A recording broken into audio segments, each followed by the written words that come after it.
Imtiaz Pathan, convener મુસ્લિમ એકતા મંચ ગુજરાત। આજરોજ જૂનાગઢ શહેરની અંદર નોનવેજનું વેચાણ કરતા હોટલ રેસ્ટોરન્ટ સંચાલકો દ્વારા જૂનાગઢ કલેક્ટર શ્રીને એક એવી રજૂઆત કરવામાં આવી છે કે જેમાં હાલમાં જે પવિત્ર અધિક માસ શરૂ થયો અને તેમાં છેલ્લા 2 વર્ષ પહેલાનો જૂનાગઢ મ્યુનિસિપલ કમિશનર શ્રીએ એક ઠરાવ કરી અને અધિક માસના જેટલા પણ સોમવાર આ માસમાં આવતા હોય એની અંદર નોનવેજ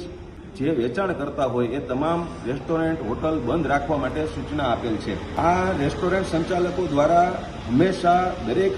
ધર્મના પવિત્ર દિવસોનું આદરમાન સન્માન જાળવી અને હંમેશા જે કોઈ પરંપરાગત જે દિવસો આવે છે જેમાં અલગ અલગ ધર્મોના પવિત્ર દિવસો કહી શકાય એની અંદર તંત્રની સૂચના મુજબ બંધ રાખવામાં આવે જ છે, પણ આ અધિક માસની અંદર જે સોમવાર દરેક સોમવારે બંધ રાખવાની જે સૂચના આવી છે આ વધારાની આવી છે અને એક માસની અંદર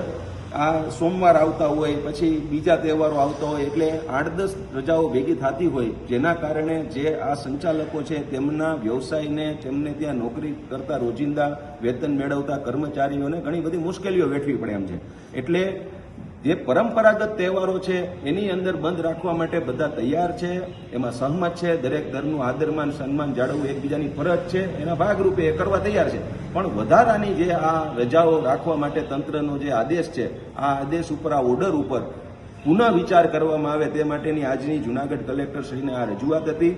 આ આદેશ જૂનાગઢ પૂરતો 2 વર્ષ પહેલા કરવામાં આવ્યો છે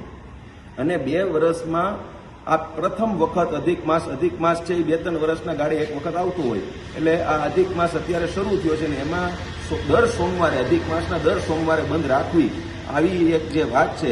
એમાં રાહત આપવામાં આવે એવી રજૂઆત સાથે આજે જૂનાગઢ કલેક્ટર શ્રીને